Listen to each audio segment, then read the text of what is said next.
Welcome to the Investors Podcast. I'm your host, Trey Lockerbie, and these are my favorite days when we get people like Bill Nygren back on the show because, Bill, you always bring such a wealth of information. Really excited to talk with you about a number of topics today. Welcome back. Thanks, Trey. It's always fun to be on. Well, Bill, I mean it. You're one of our favorite guests on the show, and it's been a few years since you first appeared. It was episode 254 where we discussed OakMark's philosophy a little bit with Preston and Stig. But since then, we've had you on a few occasions to go deep on some stock picks. Our latest conversation was on Facebook. It was episode 355 back in June of 2021. And in this episode, I wanted to get a brief update on your Facebook position, or should I say meta position nowadays. And then I'd like to explore your overall strategy a bit further. Let's start with the Meta Platforms Inc. update, formerly known as Facebook. The stock recently took this huge tumble from a high of around $384 now to today at $210. So about a 44% drop. What is going on here? And has it changed your outlook on Meta since the last time we spoke? Yeah, I guess last time I was on, I should have told you to sell every share you could. But that clearly was not our point of view then, nor is it how we think about Facebook today. Our view on Facebook has always been that the company is doing a significant amount of investment spending that gets run through its income statement, so that the basic business of Facebook and Instagram is really more profitable than the total earnings of the company, because they're losing money on WhatsApp, they're losing money on their artificial or augmented reality. So we've thought about this company as kind of a piece-by-piece valuation. So when you buy a share of Facebook today, you get a little over $20 a share in cash. You get an interest in WhatsApp, which I don't know, 10 years ago, however long ago it was they purchased it. They've more than doubled the number of users since then. They paid something in the 30s of billions for it when they bought it. So if the user value is only the same as it was back then, that might be worth $70 billion. That's about 15% of the market cap today. And then additionally, the spending that they're doing on Oculus, augmented reality, metaverse, accounts for something on the order of $4 or $5 a share. If those were done as venture capital investments instead of done within Facebook, it would be less efficient for us as shareholders. They'd be paying somebody 2 + 20 to do that. But since it's done inside of Facebook, it goes through the income statement. If it was done with a venture capital firm, it wouldn't touch the income statement, and you'd end up with this big asset of venture capital investments. So we look at piece by piece. How much have they spent on venture cap? What do we think WhatsApp is worth? How much cash is there? And deduct that from the stock price, which, as you mentioned, is down to just over $200 a share now. And at $210 a share, we think the consensus numbers for this year are about $19 of earnings from the apps businesses, mostly Facebook and Instagram, and then losses coming through the other side. So one way of looking at this is if you pay $210, you're getting $20 a share of cash, and you're paying 10 times earnings for what they're earning on the apps businesses. You're getting WhatsApp for free. You're getting all the augmented reality for free. You can argue about how fast Facebook's going to grow. I think their number that they were suggesting for the first half of the year would be a high single-digit number. But at 10 times earnings, a high single-digit growth rate is more than adequate to justify that price. And further, Facebook generates so much cash. If they put as much into repurchase this coming year as they did in the past year, they'd be shrinking the share base by 7 or 8%. So that top line growth of, call it 7 or 8%, along with the shrinkage in the denominator, you'd be getting revenues per share growing 15% at this company and available in the market at 10 times earnings. We think that is much, much too cheap. I love the way you break that down and kind of take apart the bolt-on companies or aspects of the company and get down to the brass tacks of what the company's actually doing, what the earnings are. And I love the upside potential you're painting there. Is now a time when others are fearful and we should be greedy? Well, I wouldn't say that about the whole market for sure, and certainly not about most of the uh, like hyper growth names that still sell at very, very high multiples. But I think there are sectors of the market, and I would include Facebook in that, where the price just doesn't make a lot of sense to us. You have to envision a very draconian future for Facebook to make it worth less than 10 times earnings today. So yeah, I think there's definitely a bunch of fear, and Facebook's also kind of in this weird position where, for a long time it was owned by growth investors. Value investors didn't like the headline multiple, and a lot of them weren't doing the work that we're doing piece by piece to show how inexpensively you're getting Instagram and Facebook. So you've got kind of a gap today where the top line growth is no longer enough to attract the very high growth investors, but value investors still have what we think is kind of an outdated view of Facebook being one of the FANG stocks, being too expensive. And it wouldn't surprise me if it takes a little while for it to find its natural investor audience. But that's what creates the opportunity.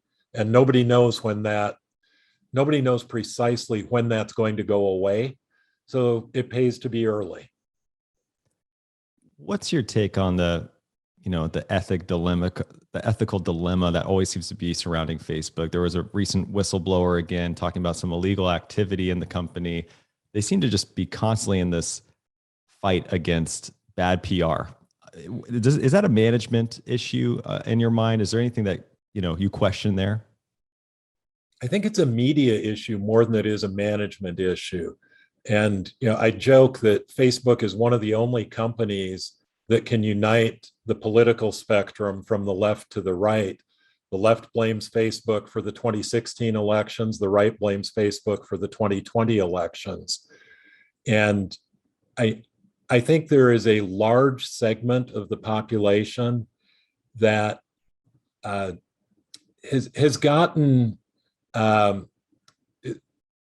they've kind of lost the art of doing their own due diligence and thinking about what they're hearing in media and discerning what they want to believe or not believe.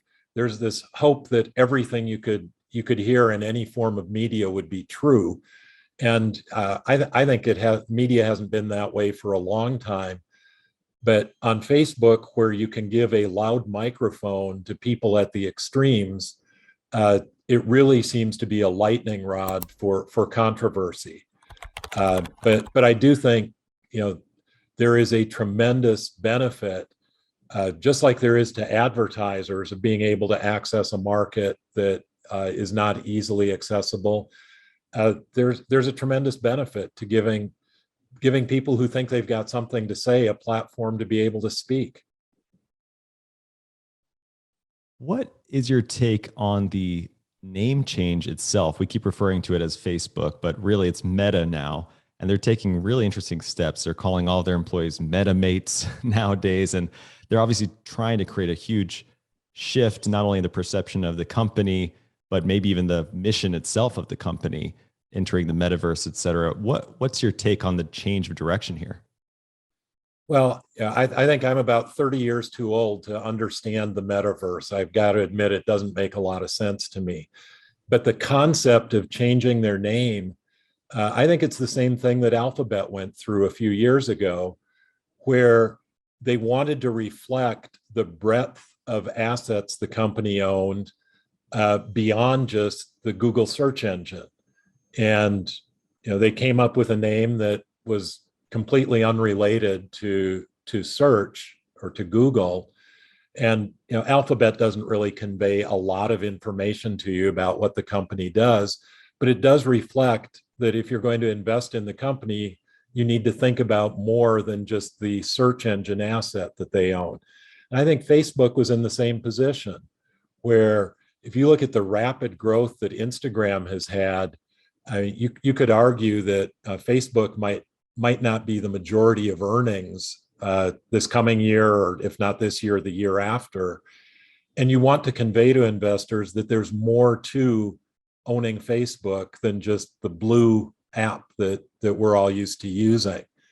There has been some criticism that people think they're too early in the metaverse, and that a lot of the spending there will not have economic return. But I'd have to say that the history of this management team, where they've invested in what was at the time unprofitable investments, has actually been quite good. And I think they deserve the benefit of the doubt. That's true. They do have a really good track record there. I think they've spent something like 10 billion to date on the metaverse idea, and probably more. So it's definitely a big bet. Oculus, I just have one last question around, because I noticed around December, the Google trend spiked significantly around Oculus. It went about a 300% spike, meaning probably a lot of people got Oculus gifts for Christmas, it would seem. What's your take on the future of VR? Is that something that you guys do a lot of research around it as part of at least the thesis around this company itself? Well, I think it's natural that gaming would trend toward VR. The more business use for VR, we have not spent a lot of time trying to develop the case for that. But I mean, if you haven't tried the Oculus product, it's really cool. And I'm definitely not a gamer, but we had one in the office to just fool around with. Since we're invested in it, we thought we should know what the product is, and it is a lot of fun. And the price point is not that high compared to other gaming consoles, so it completely makes sense to me that interest in it would have spiked around the holidays. All right, well, let's move on a little bit from here. I'd love to dig into Oakmark's philosophy and strategy a little bit more. Walk us through the way you think about price, growth, and management, because these appear to be the three pillars of your strategy. Sure. At Oakmark, we are very long-term investors. So when we acquire a company or acquire shares in a company, we're thinking about how much do we believe this business could be worth 5 to 7 years down the road. So we're using a much longer time horizon than most investors are. And there are three things that we think can help turn the risk-reward ratio to our benefit. Academics will tell you the only way to get a higher reward or return on your investment is to take more risk. And while we think that's generally true, we do think there are some ways to tweak that in your favor. The first of those is, if you have an opinion of what the business is actually worth, buying at a large discount to that increases the return, and at the same time decreases the risk. So we try to make an estimate of what any business would be worth if you owned the entire business and you had to pay cash for it. And our estimate of business value is the highest price an all-cash buyer could pay and still earn an adequate rate of return on their investment. Now, with some companies that are well run, that's pretty straightforward. It's not that different than looking at a DCF of discounted cash flow of the existing business, the way it's being run today. But then there are other companies where you think there'd be a lot of synergy if a larger company purchased them. You might think there's some mismanagement and there are either growth opportunities that aren't being pursued or cost-cutting opportunities the company's not done yet. And you might be capitalizing a much higher stream of income than the business is currently reporting.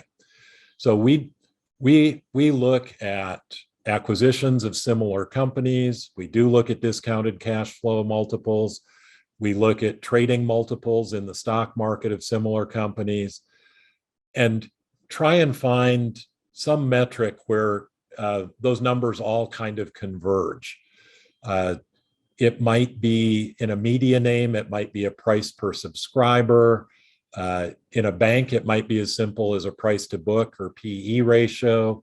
In a drug company, it might be enterprise value divided by EBITDA before R&D spending. We make those adjustments and come up with the metrics that we think best define value in each industry. And then we see what those metrics would suggest that a public company in that industry is worth. If we think it's worth 100, we want to pay less than 70. So a very traditional value-based approach there, with the exception that we're forecasting out a few years, so it may leave us paying a little bit more for near-term growth than some of our value peers do. The second thing we look for is growth in value. So one of the downsides of a deep value or statistically based value approach is if you're looking at the lowest PE, lowest price to book value stocks, you're usually ending up with structurally disadvantaged businesses. They are maybe at a cost disadvantage. Maybe they aren't industry leading technology and they're losing market share. And you're kind of fighting this battle where the business is worth less as each year goes by. And you hope something happens quickly. So you become catalyst focused. So if you think it's worth 100 and you're buying 70, that's great if something happens next year. But because the business is declining in value, a year from now, maybe it's worth 92 and then 85. And you don't have the luxury of a long-term time horizon if you're buying into a declining business. So what we look for is we look at our expected sum of dividend yield and per share value growth for the S&P 500. So today you might say dividend yield's about 2%, and maybe you'd be looking for 6% earnings growth, which would mimic per share value growth in the S&P. So you'd say a total return of 8%.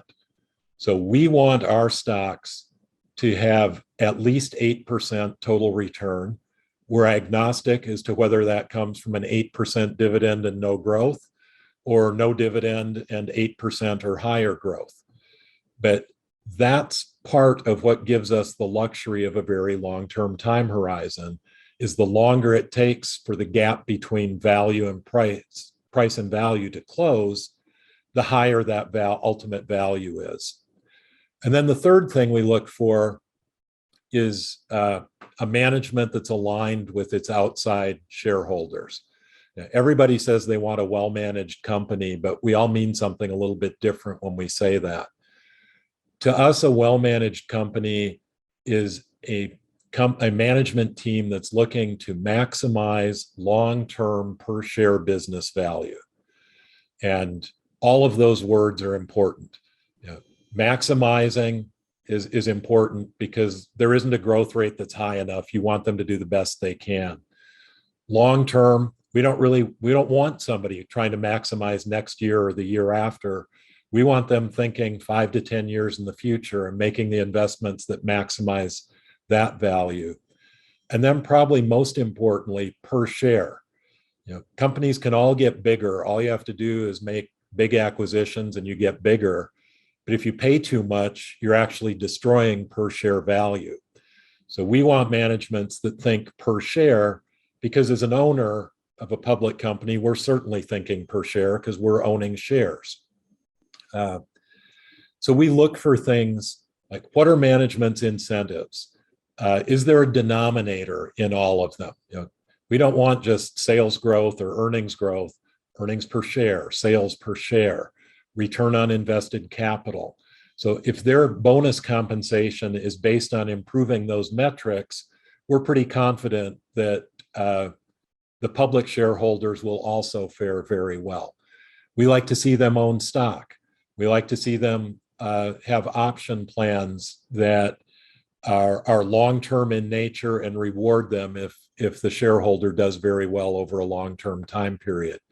So when we get all three of these things to combine, the discount to value, the annual growth in value, and the owner-oriented management team, that's what really lets us think about, what does 5 to 7 years in the future look like? And I think for OakMark, that's probably our biggest competitive difference and biggest competitive advantage, is we see most of the competition trying to look at what business value is today, maybe what it'll be next year, a lot of focus on next quarter or next year's earnings.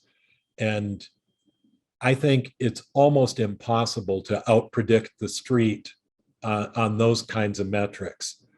But when you start thinking about how might this business look different 5 years down the road, are there divisions that maybe there's another buyer that's a more logical owner because they have synergies? Maybe the whole company should be owned by somebody else. You think about business metrics, like, is this company competitively advantaged? What will its market share look like? Will the addressable market be growing or losing share, or growing or losing in scale? All those things are what matter in 5 to 7 years. And I think, ironically, it's actually easier to have a meaningfully different view of the 5 to 7 year future than other investors have. You think, well, you're thinking out farther. It must be really tough to get a good forecast out that far. But we think the reality is it's much easier to come up with a meaningfully non-consensus view of the long-term future than it is next quarter's earnings. Well, I love that you broke out the opportunity cost. It sounds like that you're focused in on, with the S&P essentially being the benchmark, the dividend yield of 2%, or matching that to the S&P, and the earnings yield at 6%. So coming up with that 8%, almost like a discount rate, it sounds like, that you're using, with inflation now creeping up and over 7.5% roughly now. Does that affect that number at all, or does it kind of make you even more grounded in that approach? Well, if you think about the approach, again, trying to think 5 to 7 years in the future, I don't think anybody is forecasting that the inflation rate over the next 7 years is going to average the 7% that we've seen in the past 6 months. There may be a difference of opinion as to, will that start falling in the first half of this year or the second half? Maybe it takes till 2023. But almost everyone who's trying to project long term is having the current inflation rate kind of regress down toward that 2 to 3% level that the Federal Reserve has been targeting. And I think our long-term forecasts are consistent with a 2 to 3% inflation rate. I think it's reasonable to think that the S&P can grow earnings 5 or 6% in a 2 to 3% inflation world. It's reasonable to think that the free cash flow yield will allow them to continue to pay a 2% dividend. So I would say that current inflation is having a relatively trivial effect on our business valuations. It's definitely, for some of our companies, increasing the cash flow we expect them to generate in the next couple of years. Thinking of like oil companies, where most forecasts have long-term prices of oil going back down to the 60 to 70 range that it's kind of averaged over the past decade, but current prices are at 90. So those companies are going to be a lot more profitable in the next couple of years than we had expected. And we give them credit for that cash flow, but we don't want to put a terminal multiple on a number that we don't believe is sustainable. As I was reading about your process, something jumped out at me. And basically, you have a bottoms-up approach, and you have a team of analysts that are sourcing ideas out of a fairly small universe of options. And then it's kicked around by an investment committee. Who makes up the committee, and how often are you meeting, and what is often discussed? I'd just love to be a fly on the wall in that room. So each week we have what we call our stock selection group meeting. And all of the domestic investment professionals sit around a very large table. It's probably 25 of us in the room. That meeting for us is Tuesday morning. And Monday at lunchtime, we'll get a packet of everything the analysts want to present at that meeting. And that meeting includes our new ideas. We probably average a little more than one new idea a week over the course of the year.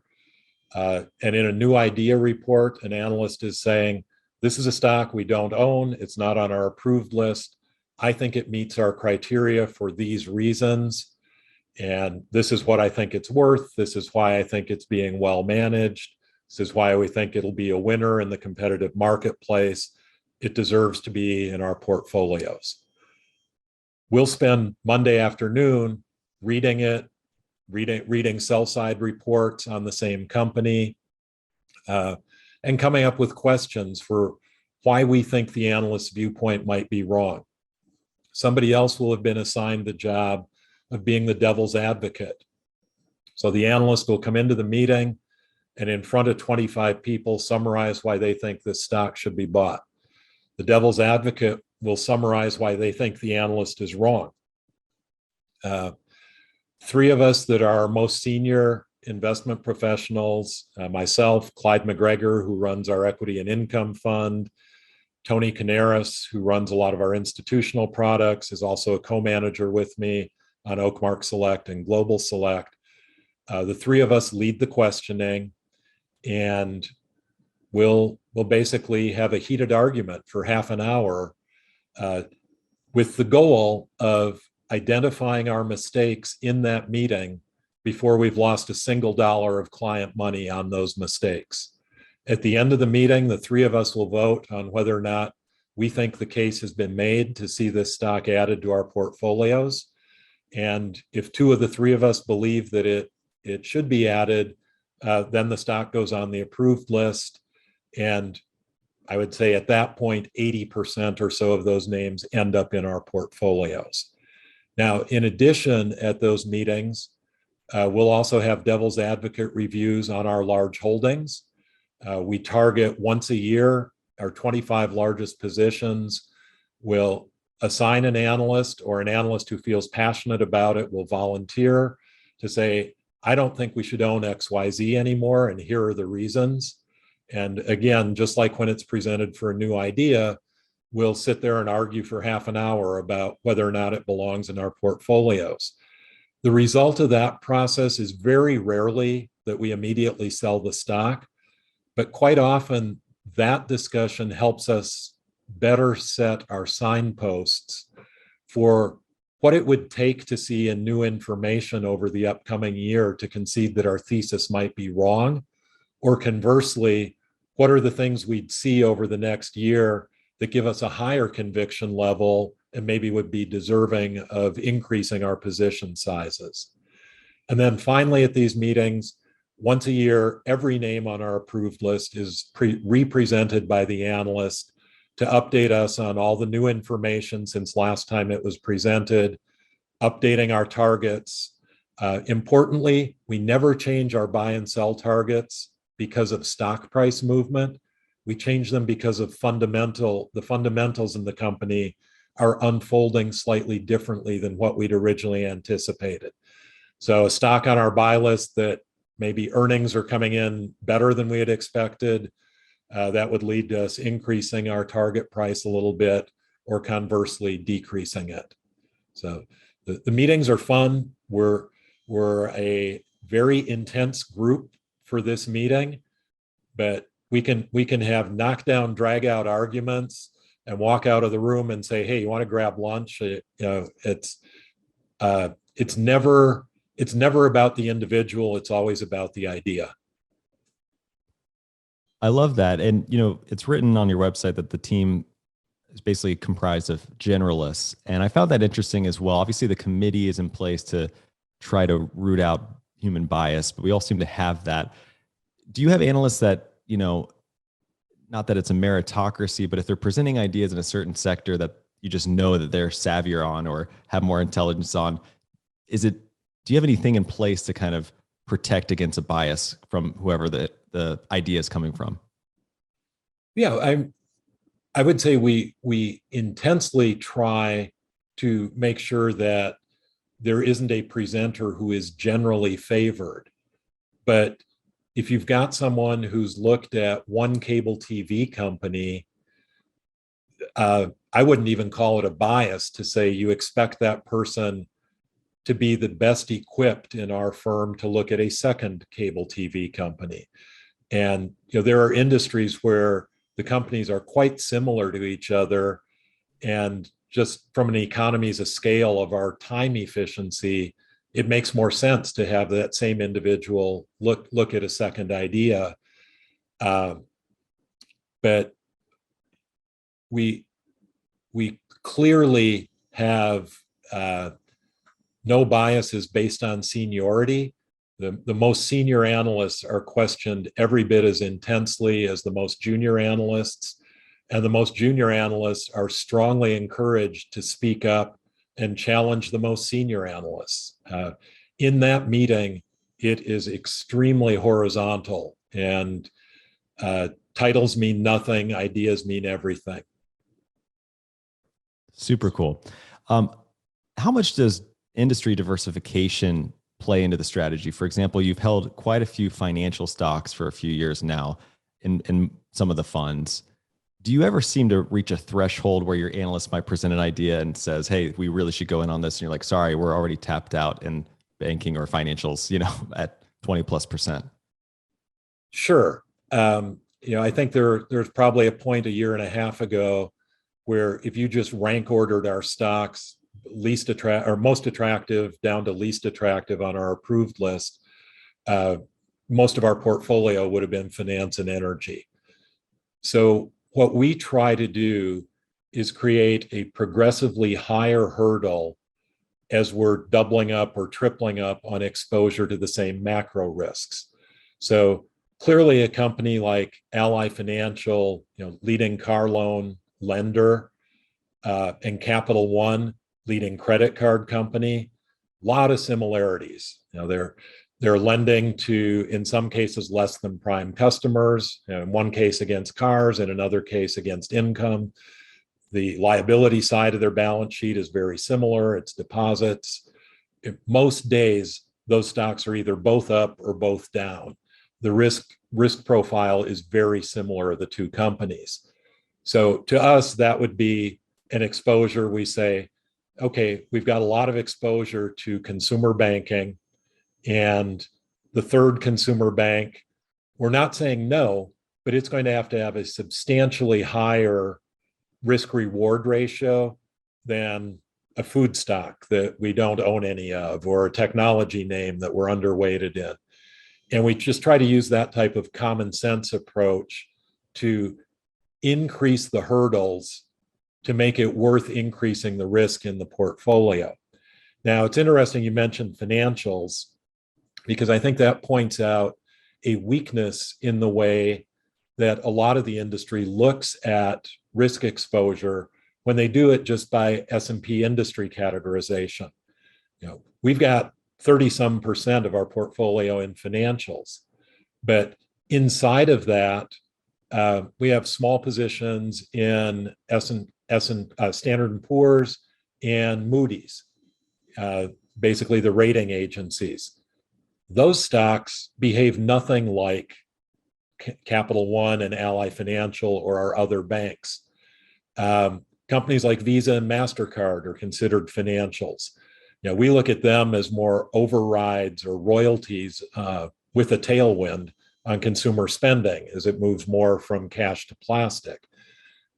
Again, nothing like a bank at all.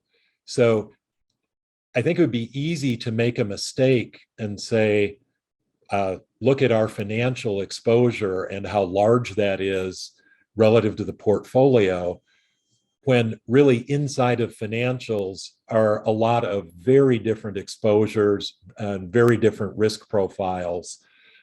So our approach may not be quite as satisfying to people that are super quantitative, but I think there's a common sense element to it that has really worked well for us. I'd like to shift a little bit into some positions you're actually holding in some of the funds. One number that really jumped out at me was from your Global Select Fund, where you allocate to 20 companies or so from around the world. In most of these funds, the allocation is somewhere around 3 to 5% on average. However, in this fund, the allocation to Alphabet was over 13%, and it's even over 10% in the Select Fund. Is this due to appreciation without much rebalancing, or is this just a conviction level that's 3x the size of the others? Kind of yes and yes. Um, Neither of those positions that you referred to, the 10 or 13% in our concentrated funds, started out at that level. We've owned Alphabet for, I don't know, 7 years. Maybe it's longer than that. It has appreciated substantially. In fact, we've trimmed the position somewhat so that it didn't become an even larger percentage of the portfolio. One thing that's importantly different about OakMark funds relative to our competitive set, we're very focused on minimizing the amount of our return that's lost to taxes. And I say that as opposed to minimizing taxes. It's, we want to maximize after-tax return. And I think some of the tax-oriented funds get it a little wrong. We're trying to minimize the hole in the donut that is lost to taxes, so that we maximize the volume of the after-tax return. There are a lot of funds that focus more on taxes that really hurt their pre-tax return by their actions. But having said that, I think our approach to tax management is industry leading, and by allowing the position in Alphabet to get larger as the stock price has done well, and trimming it only somewhat, has limited the amount of our return that would be lost to taxes. Now, the Alphabet position in those funds did start a little bit larger than the other names, because when we think about position sizing, and I think this is a really important point, we think about our exposure to the enterprise value of the company as opposed to just the equity value. So if a company is highly levered, our position size is going to be much smaller than average. And if a company has excess cash, like an Alphabet does, so that, today you're paying, I don't know, $2,500 a share or something for Alphabet, and you're getting several $100s of cash, we think of it as we're buying a couple $100s of cash and we're paying less than the market price for the business. So we offset that by weighting the position somewhat higher. Something like an Apache Petroleum that has a fair amount of debt that we also think is very attractive is a much lesser weighting in our portfolio, because when you buy a share of it, you're getting a lot of enterprise value because you're also getting debt tied to it. So it's a little bit of both. We think Alphabet is more attractive than the average stock in our portfolio. It's less levered and it's performed very well. Now, I was just having this discussion around around stock splits. Tesla recently did a stock split 5-1, and their stock then 2 to 3x from there. Alphabet has recently announced a 20-for-1 stock split. I'm just eager to hear your overall or overview, general thoughts on if that's a good thing, a bad thing, if you're agnostic. Just what are your thoughts?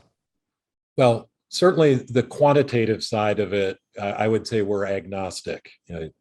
You divide the value of Alphabet across 20 times as many shares, you're going to get a number 1/20th as large, and it's completely meaningless. I think stock splits at one point in time did actually broaden the investor universe, when, back in the day when it was typical to buy round lots and you were buying 100 shares of something at a time. And you're somewhat of a pariah if you went into a brokerage firm and said you wanted to buy 3 shares of something. I mean, today you can buy fractional shares. I mean, it's relatively meaningless. The way that I think stock splits still matter a little bit is, I think it's an indication of the confidence management has as to how deserving they are of the level the business is selling at. I think if the management of Alphabet thought that their business was worth substantially less than it's selling for today, it's very unlikely they'd be suggesting splitting the shares 20-fold. There is still somewhat of a desire, I guess, on the part of management to have a stock price that fits in somewhat normally with the average stock out there. So I think most companies that are announcing stock splits, it's an indication that the management team is pretty comfortable with how their business is being valued. Didn't see names like Visa or Mastercard, at least in the top holdings of the funds. And knowing that, these are kind of a duopoly of sorts in the financial space, especially, I was kind of surprised by that. Do you have any general thoughts on those two companies or why you've shied away? Well, they're great businesses, no question about it. And we do still have a very small position in both names inside of OakMark. If we were having this conversation 5 years ago, those would have been much more meaningful positions for us. But the stocks have performed exceptionally well. We have bought into Mastercard 12 years ago, maybe even a little longer than that, back when something called the Durbin Amendment was going to limit the profitability they could have from debit card transactions. And you only had to project out a couple years of the growth Mastercard was achieving to get the multiple to fall beneath the normal S&P 500 multiple. I think one of the ways value investors differ from growth investors is value investors acknowledge their crystal balls become cloudy faster. It's not that we don't like growth, but we don't like to pay for growth beyond the level that would get the multiple of a company down to an S&P multiple within about a 7-year time period. And during a lot of the past several years, Mastercard and Visa did not meet that criteria, that even anticipating growth continuing, anticipating continued share repurchases, that multiple didn't collapse beneath an S&P 500 multiple in a 7-year time horizon. And to us, that's kind of a bright line that we don't want to continue holding the stock. So we were trimming and trimming and trimming, hadn't quite gotten rid of the position. And now the names have come back down to a level, the stocks have underperformed significantly, where you could at least enter into a reasoned argument that maybe they've fallen enough that you could again call them value stocks. I think some people get so hung up on this definition of value versus growth, and they try to define value as below average businesses that are selling for below average prices. And you kind of tag value on all these businesses, bad businesses, and then you tag the name growth on above average businesses. We don't think about it that way at all. We think growth is a great attribute. We'll project growth out for 7 years. And if the stock looks cheap based on that, we're happy, I would say happy to buy it despite the growth. But, actually there are a lot of times that we think the value and growth universes overlap, and those tend to be some of the best ideas in our portfolio.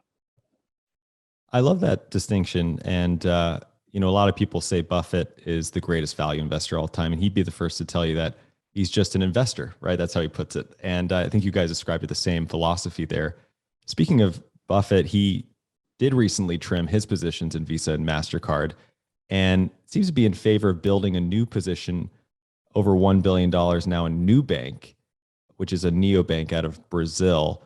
It's, I think, his first fintech play. And I should also mention it's quote unquote crypto friendly, which I think is a little bit, adjacent to some other interesting topics. But OakMark has chosen different positions in that space. Fiserv comes to mind, Ally.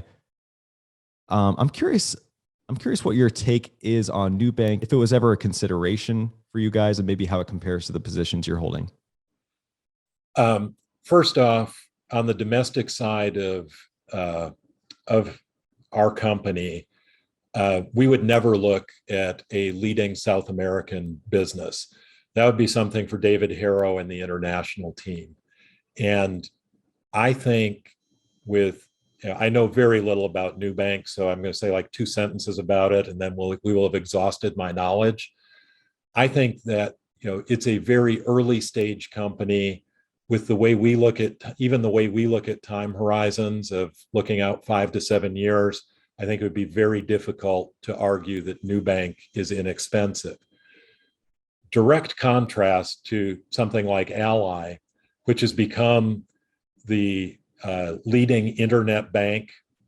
So the liability side of their balance sheet is deposits that are raised, largely consumer deposits and largely from their internet banking system. It gives them a great cost advantage, which can be passed through to the depositors.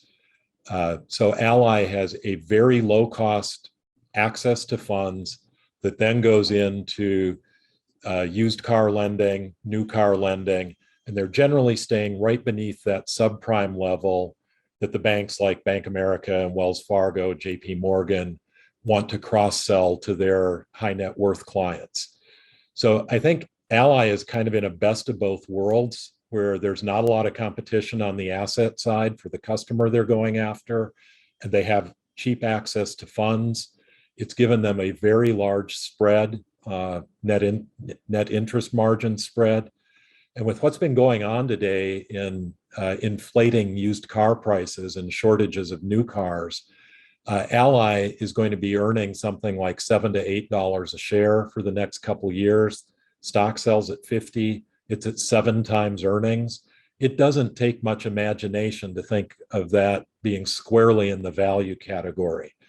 Ally is generating so much excess cash right now that they'll be able to, if the stock stays at about 50 for the entire year, they'll be able to reduce their share base by 13%, pay about a 3% dividend yield, and end the year in just as strong financial position as they started it.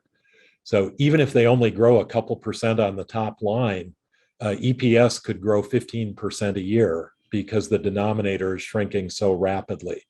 So that's why Ally appeals to us. And then Fiserv, we got involved after the large merger with First Data.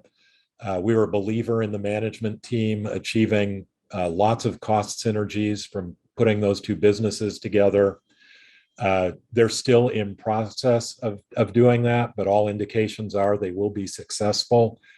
That was all you had to believe you were buying Fiserv at a pretty significant discount to the S&P 500. And then importantly, within Fiserv is a fintech company, Clover, which is very similar to Stripe or Toast, where it's got the little thing you can stick on an iPad and turn it into a terminal to process checking. It's got the software that becomes important to the small and mid-size retailer.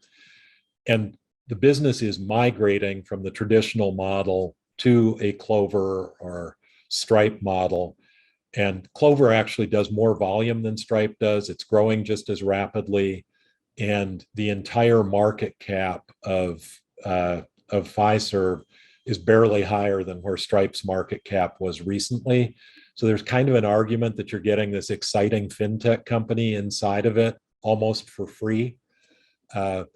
We think in general, a mistake a lot of the investors are making who are targeting disruptors is ignoring the advantages that the incumbents have and how much R&D capital inside of a company like Fiserv or like GM or like Allison Transmission, how much R&D capital is going into them trying to maintain a leadership position as the industry shifts.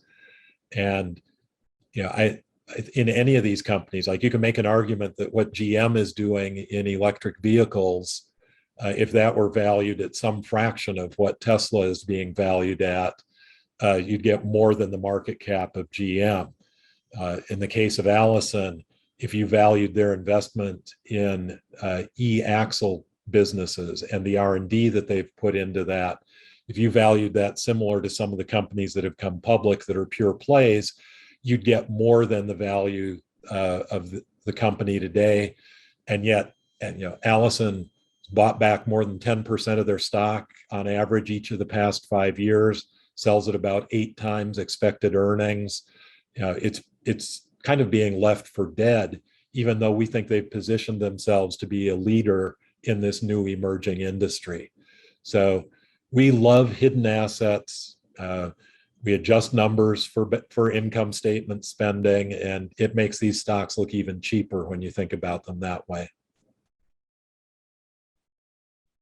Going back to Ally for a second, I agree with you. I mean, the numbers are incredibly compelling, at least the way we value stocks, and definitely stood out to me. I'm kind of curious to get your take, if you have one, on why you think the price action has been sideways since June of last year.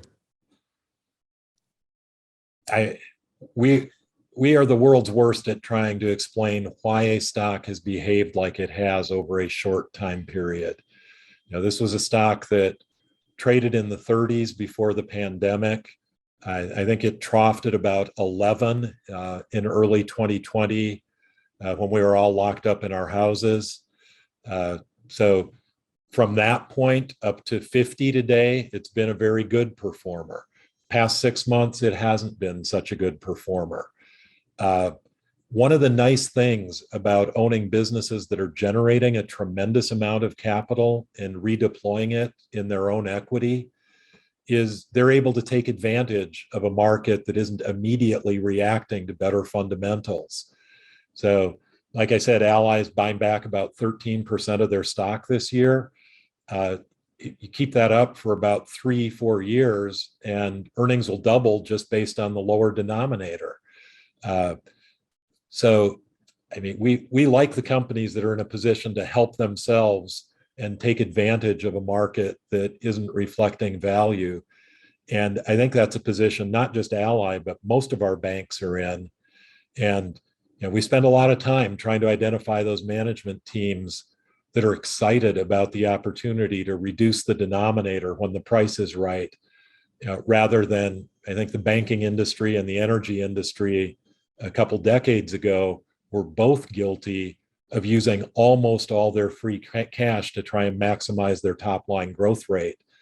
And the world couldn't be more different today. These companies are all in on the idea that they're mature businesses. There's no way they can grow the top line in a healthy fashion, putting all their capital to work. So that capital is going back to shareholders. And I don't understand why repurchasing stock has gotten such a bad name and it's become politically charged. We think it's the best thing for the economy. Last thing in the world you wanted was IBM reinvesting all their excess capital over the past 30 years in a mature business. Much better to give it back to investors and let them fund all these startups that have become incredibly great businesses. We always want our management teams to reinvest only where they believe they're competitively advantaged, and then return the rest of the capital to us. And we've got a much larger opportunity set than they do, and we want to be able to redeploy that in the hands of other managers that we think do have competitively advantaged ways to redeploy that capital. And jumping back to Meta really quick, Netflix is another name that similarly had a huge dive, dropping nearly 50% from its all-time high. And I've heard you say, quote unquote, when expectations are high, it's easy to disappoint. And I love that quote. Is that the case here with Netflix, or is there something else going on? Well, I think, yes, that's partly the case. A lot more has to go right when the stock's selling at almost $700 a share to justify that price than today when that's down at 400. We were trimming our stock position pretty significantly when it was up at that level. Unfortunately, did not get out of it completely.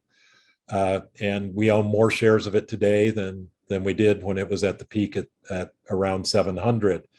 But I think the Netflix story was complicated further by the pandemic in 2020 and how rapidly their subscribers grew. And it became difficult to be able to figure out what their normal growth rate was and how much of their growth was coming from pandemic pull forward. When we're all stuck at home, it became a favorite, inexpensive form of entertainment to pay $13 a month and have unlimited access to their streaming library. They were coming out with a lot of new content that other media was not. We didn't have sports to watch, live sports to watch at the time.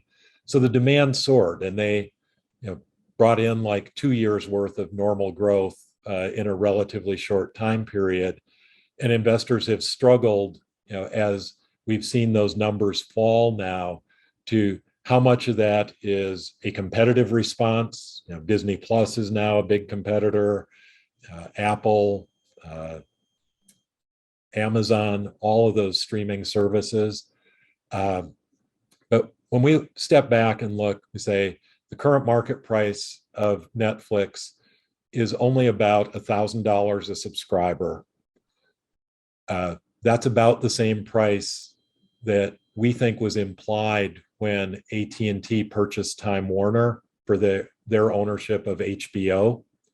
We think Netflix is in a far superior competitive position to HBO, especially given the scale it has.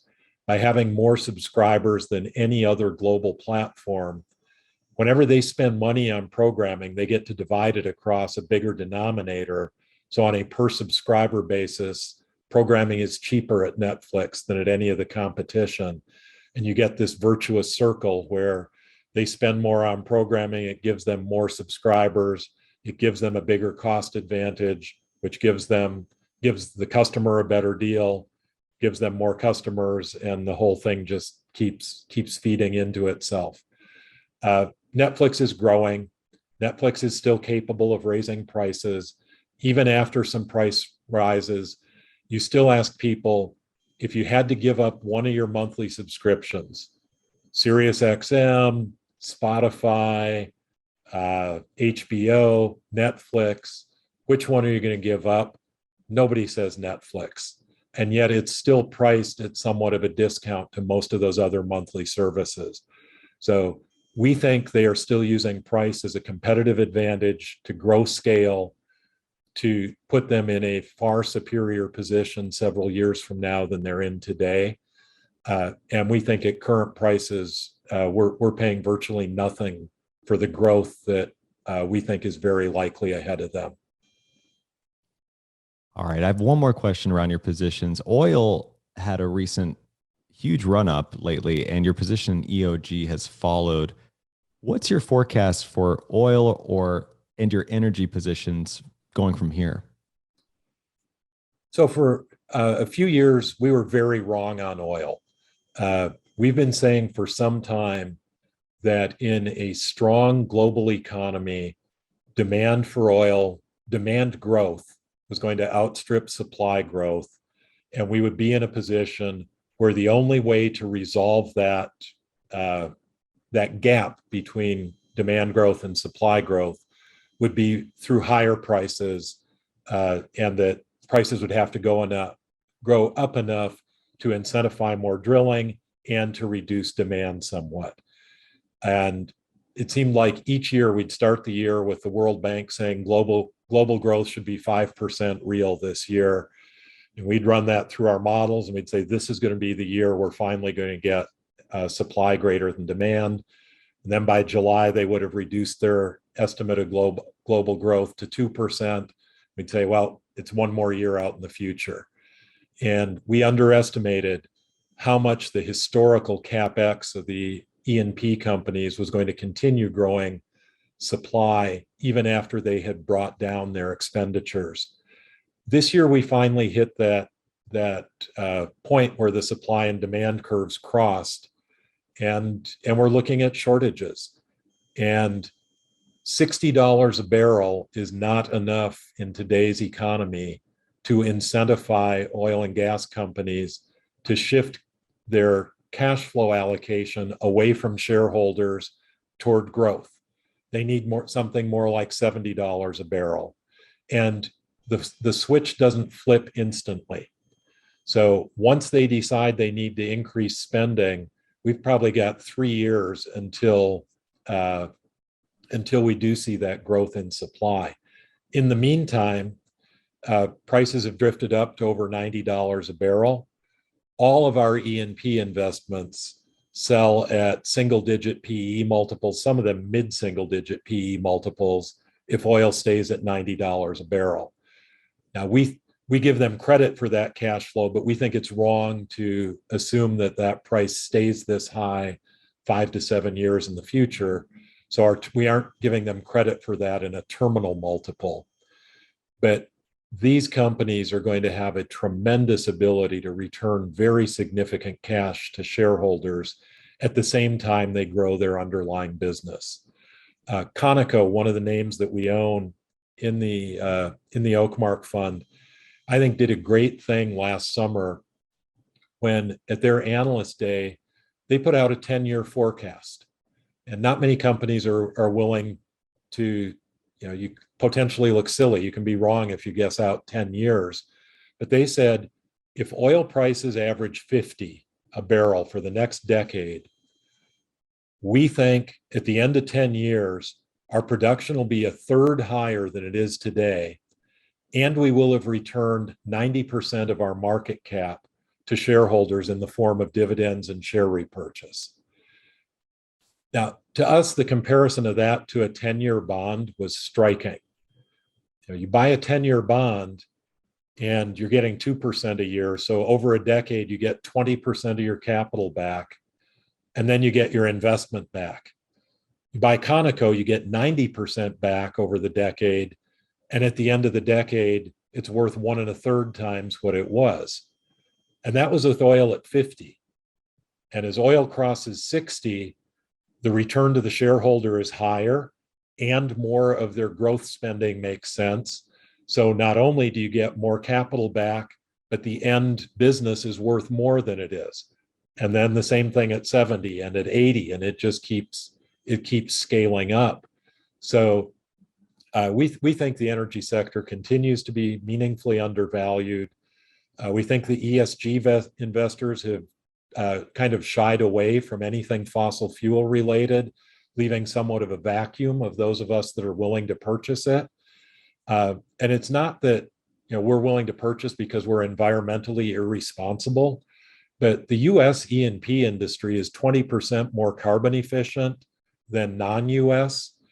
So if the ESG crowd wants to stop the U.S. E&P industry, and you don't stop demand, all that it's achieving is you shift that demand from U.S. companies to global companies, and the carbon production goes up 25%. And maybe we can pat ourselves on the back that U.S. carbon production goes down, but it hurts the world. So I don't think there's a disconnect between saying we think Conoco and EOG and Apache are really attractive investments, and we don't believe we're being irresponsible to the environment by holding those investments. These companies are doing the right thing. They're sending most of the capital back to shareholders. They're investing in ways to be more carbon efficient, and they're growing their business so we can decrease the amount of demand for the rest of the world, and global carbon production will go down if these companies prosper. All amazing points. Well, Bill, this was so amazing. Thank you so much for being just incredibly generous with your time and with your knowledge. And it's always a treasure to have you on this show because we get so much out of it and there's so many great takeaways. I would really love to do this again. And before I let you go, I want to make sure I give you a handoff to give folks what they need, the resources to find more about you, OakMark, et cetera. Yeah, I think the easiest way to learn more about us is our website, which is oakmark.com. And I would say for anyone who is really curious about any mutual fund, go to the websites and read quarterly reports. I know it's become kind of old-fashioned to read the reports that the money managers actually write about how they're invested. And I think we've kind of done that to ourselves in the industry because a lot of my competitors view the communication to shareholders as almost an obligation. Twice a year you have to tell them what made the stocks in their portfolio go up or down, and they kind of limit their communication to that.